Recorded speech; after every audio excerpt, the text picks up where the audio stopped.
aku mencoba melalui media arus utama. Tetapi mereka semua kan menolak ya. Dan sementara itu Garo Zero sudah mengetahui bahwa Kim Soo Hyun di tengah isu ini rame banget loh yang ngebahas tentang Kim Young Ho. Lantas Kim Young Ho ini siapa sih?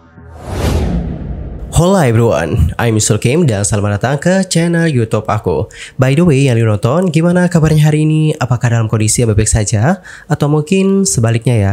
Apapun yang terjadi, kalian jangan menyerah ya guys. Ayo dong semangat!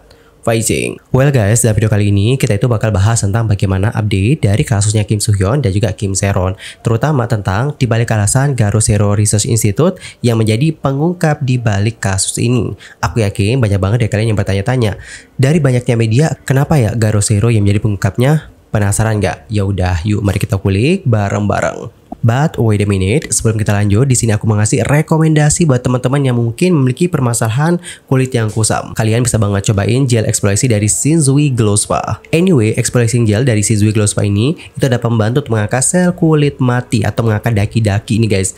Nah, ketika itu terangkat ya, kulit bakalan kelihatan lebih bersih, lebih cerah, lembut, dan juga lembab. Selain itu, produk ini juga mengandung kolagen yang dapat membantu untuk meningkatkan elastisitas kulit. Wih, amazing banget kan?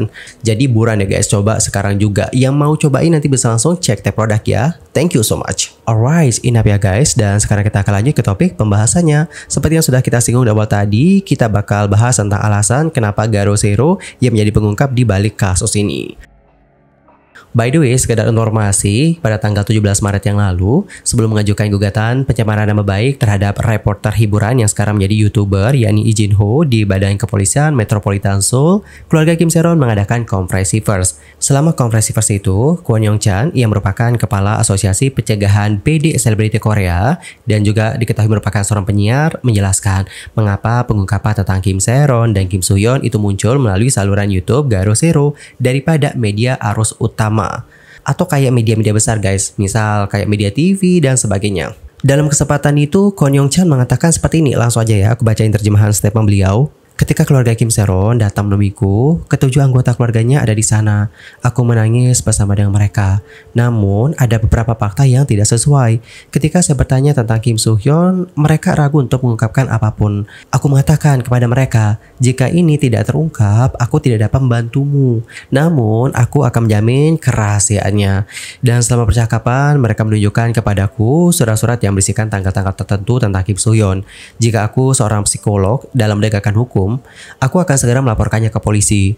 Namun sebagai Kepala Asosiasi Pencegahan BD Selebriti Korea, aku nggak dapat melakukan itu. Sebaliknya, aku di sini memutuskan untuk memprioritaskan berurusan dengan YouTuber Lee Jin Ho yang merupakan seorang jurnalis yang menelpon selama masa berkabung dan mengkoreksi laporan palsu. Aku pribadi menghubungi jaringan TV besar dan saluran berita kabel melalui telepon dan juga email. Tetapi mereka dengan sopan menolak dan mengatakan seperti ini kepadaku. Berikan liputan eksklusif ke outlet media lain ya, dan kami akan melaporkannya setelah itu.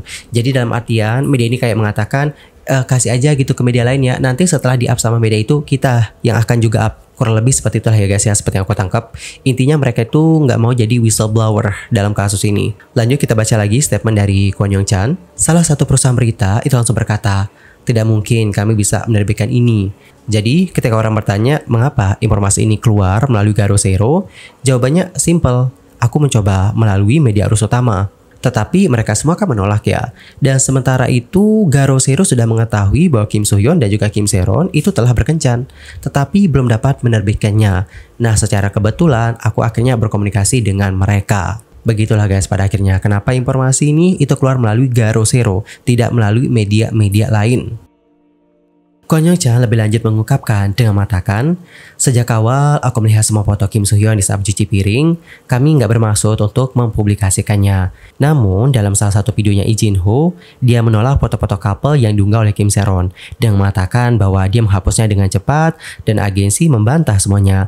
Lebih buruk lagi, dia mengklaim bahwa Kim Se-ron melarikan diri dengan foto-foto tersebut.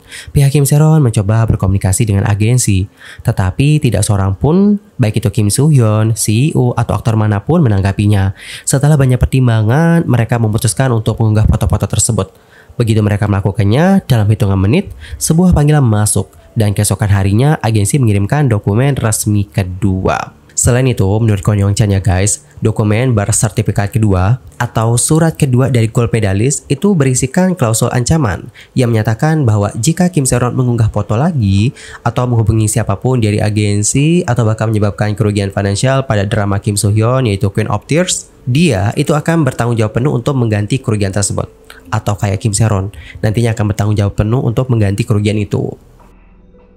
Selain itu, keluarga ini tinggalkan juga mendesak agar Kim Soo Hyun menyampaikan permintaan maaf. Mereka menyatakan, kami hanya ingin Kim Soo Hyun mengakui hubungan tersebut karena kami perlu mengajukan gugatan pencemaran nama baik terhadap Lee Jun Ho dengan tuduhan menyebarkan informasi palsu. Namun, pernyataan palsu dari pihaknya hanya menyebabkan lebih banyak rasa sakit bagi keluarga yang ditinggalkan. Bahkan sekarang kami berharap dia akan menyampaikan permintaan maaf yang tulus.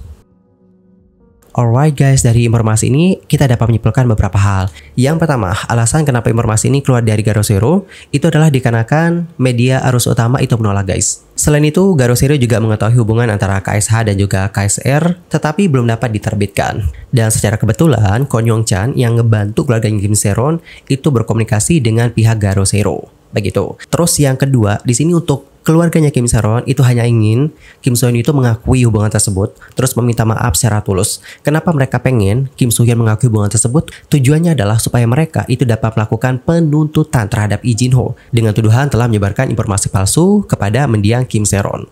Begitu teman-teman. Itu aja kok yang diinginkan oleh pihak keluarga di sini. Dan nyerobong di tengah isu ini rame banget loh yang ngebahas tentang Kim Myung Ho. Dari kemarin aku baca-baca di sosial media, entah itu di TikTok, Facebook, Twitter, ada aja gitu yang ngebahas tentang Kim Myung Ho. Lantas, Kim Myung Ho ini siapa sih? Nah guys, buat kalian yang belum kenal, Kim Myung Ho adalah seorang jurnalis dan YouTuber asal Korea Selatan. Setelah dirinya lulus dari Universitas Sungkyun Kwan, dia itu bergabung dengan Break News dan mulai bekerja sebagai reporter hiburan. Selain itu, dia juga sempat muncul di Newsis dan Sports World. Dan setelahnya, barulah dia itu mengelola channel YouTube sayap kanan, yakni Entertainment Manager, dan juga tampil sebagai tamu di Garo Zero Research Institute bersama dengan Kang Yong Sok dan juga Kim Se-i. Adapun untuk Kim Myung Ho sendiri itu telah berpulang untuk selama-lamanya pada tanggal 12 Oktober 2023 yang lalu. Dan untuk kabar yang satu ini juga sempat kita bahas pada kala itu di video yang ini. Dan guys, perlu kalian catat ya, sebelum kepergiannya nih, Kim Myung Ho itu mengumumkan untuk pensiun dari YouTube. Kala itu dia mengunggah sebuah video, di mana di video itu dia menangis dan bahkan menyebut dirinya sebagai monster. Banyak media Korea yang kala itu meliput pengunduran dirinya yang secara tiba-tiba dan menyoroti fakta bahwa dia tampaknya menyesal. Kala itu mendiam mengatakan seperti ini guys. Kalau dipikir-pikir lagi, aku rasa aku sudah kecanduan menusuk orang dengan kata-kataku. Channelku mendatangkan banyak pelanggan, penayangan, dan juga informasi. Itu membuatku liar dan mengubahku menjadi monster. Rasanya seperti aku berubah menjadi monster yang mencoba untuk mengungkap monster di luar sana. Aku harus berhenti sebelum aku benar-benar kehilangan jati diri. Selain itu, menurut laporan, Kim Myung Ho mengaku sambil menangis bahwa dia tidak dipaksa untuk pensiun. Tetapi dia memilih untuk mengundurkan diri karena dia malu. Kala itu dia mengatakan seperti ini guys. Aku mulai menjadi lebih berpengaruh dan itu membuatku berpikir bahwa aku punya kekuasaan. Aku menjadi sombong. Aku perlu mencari tahu sendiri. Namun aku terlalu malu pada diri sendiri karena telah begitu mabuk, begitu sombong, begitu kasar. Ini bukan masa pensiun permanen, tetapi sampai sekarang aku belum punya rencana untuk kembali lagi. Alright, jadi kurang lebih seperti itulah bagaimana statement dari Kim Myung Ho ketika mengumumkan tentang pengunduran dirinya. Dan teman-teman, sekarang ini ya di tengah kasus ini, nama Kim Myung Ho itu banyak banget loh diperbincangkan di kalangan netizen. Bahkan kalau aku perhatikan netizen Indonesia juga dari kemarin udah banyak banget loh yang ngebahas tentang Kim Myung Ho. Bahkan ada juga komentar yang sekarang itu lagi viral, di screenshot, terus jadi buah bibir gitu di kalangan netizen gitu. Intinya adalah ada teori konspirasi tentang Kim Myung Ho yang sekarang itu beredar dan dikait-kaitkan dengan masalah KSH dan juga KSR. Lantas apakah benar seperti itu? Jujur ya, ini kalau berdasarkan perspektif aku yang juga pada kala itu ngikutin banget kasusnya Garo Zero dan juga kasusnya Kim Myung Ho pada kala itu. Menurut aku, isu ini atau teori konspirasi ini tidak berdasar. Itu menurut aku ya guys. Ada beberapa video tentang Kim Myung Ho yang pada kala itu aku buat, tapi dari beberapa video yang aku buat tentang masalah dia sama selebriti, nggak ada satupun yang mengarah kepada KSH ataupun KSR. Selain itu, aku juga udah ngecek ke salah satu komunitas online Korea, di mana netizen Korea juga lagi ngebahas tentang teori konspirasi ini, dan banyak banget dari mereka yang juga sudah ikut bergabung ngebahas tentang topik diskusi yang satu ini. Dan setelah aku baca komentar-komentar dari netizen Korea ya guys, terutama OP yang ngebuat postingan ini, mereka mengatakan bahwa untuk isu ini itu diduga, diduga muncul dari netizen Cina. Ini masih dugaan ya, kita juga tidak tahu exactly-nya datang dari mana, tapi sekarang ini duganya beredar itu datanya dari netizen China. Terus di bagian kolom komentar, banyak dari netizen Korea mengatakan bahwa ini tuh seperti kayak tidak berdasar. Terlebih Kim Yong Ho semasa hidupnya juga tidak pernah ngebahas tentang KSR ataupun KSH. Dan sorry banget, sejauh ini aku nggak pernah nemuin ada artikel tentang Kim Yong Ho yang ngebahas tentang KSR sama KSH. And guys, gimana nih pendapat kalian akan hal yang satu ini? Antar komen ya di kolom komentar. Di sisi lain, Lee Jin Ho telah merilis video di mana dia itu seperti menanggapi tentang gugatan hukum yang diajukan oleh keluarga Kim Se-ron. Jadi, pada tanggal 17 Maret yang lalu, sang YouTuber mengunggah video yang berjudul "Pernyataanku tentang gugatan hukum. Aku akan mengungkapkan kebenaran sampai akhir."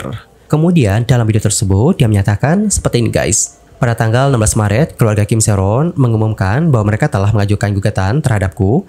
Aku ingin menyampaikan pendirianku mengenai masalah ini. Sepenuhnya, aku menghormati posisi keluarga yang berduka karena mereka telah kehilangan orang yang mereka cintai. Namun, ada terlalu banyak perbedaan fakta dan aku di sini ingin memperbaikinya. Aku nggak pernah mengklaim bahwa hubungan Kim So-hyun sama Kim Se-ron itu palsu. Kalau aku menyebut itu rekayasa, aku bahkan nggak perlu untuk meliput topik ini. Pernyataan yang dibuat oleh keluarga dan juga perwakilan hukum mereka saling bertentangan. Kemudian, Lee Jin Ho menjelaskan bahwa 4 video yang diunggahnya terkait Kim Se-ron itu hanyalah bagian dari pelaporan tambahannya terkait masalah tersebut. Dia juga mempertanyakan mengapa keluarga itu hanya mengambil tindakan hukum terhadapnya, ketika media lain itu telah menerbitkan laporan serupa tentang mendiang Kim Se-ron. Lebih lanjut, dia mengatakan, sikapku yang merasa kasihan terhadap keluarga tetap nggak berubah. Namun, aku berharap orang-orang tidak menggunakan kata-kata sensasional seperti mengkonfirmasi lokasi kolumbarium. Pada tanggal 21 Februari, aku mengunjungi tempat pemakaman Kim Se-ron sebagai bentuk penghormatan terakhir. Namun, seorang staf kolumbarium memberitahuku bahwa keluarga telah memindahkan jenazahnya.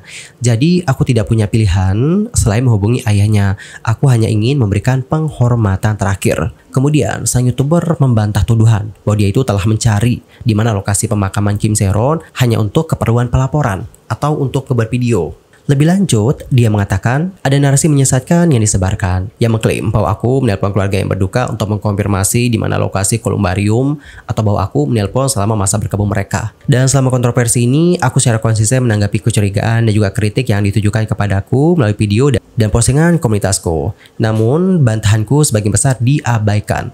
Jika saja klaim sepihak dari Hoverlab atau Garo Zero terus menyebar, aku nggak punya pilihan selain mengambil tindakan hukum. Aku nggak menyembunyikan bukti karena aku nggak punya, tidak seperti Hoverlab. Aku hanya menolak untuk mendorong ejekan dan juga kebencian. Meskipun menghadapi kritik keras, aku tetap diam demi menghormati mendiang. Alright, jadi seperti itulah bagaimana tanggapan dari Lee Jin Ho ya guys menanggapi tentang gugatan hukum yang diajukan kepadanya. Dari statementnya sih ada beberapa hal ya yang dapat kita simpulkan. Pertama, dia itu membantah bahwa dia itu pernah ngebuat klaim yang mengatakan bahwa hubungan Kim Se-ron sama Kim So-hyun itu palsu. Terus yang kedua tentang dirinya yang menelpon pihak keluarga. Nah di sini dia itu mengatakan alasan kenapa dia menelpon adalah dia itu hanya ingin memberikan penghormatan terakhir kepada mendiang guys, karena dia dapat informasi dari staf kolumbarium bahwa lokasinya jenazahnya itu udah dipindahkan. So dia pun mengatakan gak punya pilihan lain selain menelpon ayah dari mendiang Kim Se-ron begitu. Dan gimana ya selanjutnya dari kasus yang satu ini? Untuk sekarang mari kita pantau saja guys bagaimana perkembangannya. Anyway, cukup sekian aja ya guys untuk hari ini. I'm Yusuf Kipame dan aku mohon maaf kalau ada kesalahan, baik itu dalam ucapan, sikap, tindakan, dan mungkin ada kesalahan informasi, mohon koreksinya. Sampai jumpa ya semuanya dan selamat beraktivitas. Nanti kalau ada perkembangan dari kasus ini, ntar kita update deh. Jaga selalu kesehatan ya guys. Bye-bye. Guys, di akhir video ini aku izin ya untuk nge-spill produk hair care yang aku pakai in case kalau kalian juga tertarik untuk cobain apa aja yang aku pakai. Kita mulai dulu dari shampoo. Buat teman-teman yang kondisi rambutnya itu kusut, lepek, susah diatur, ngembang, atau bahkan kering, kalian wajib banget sih cobain ini.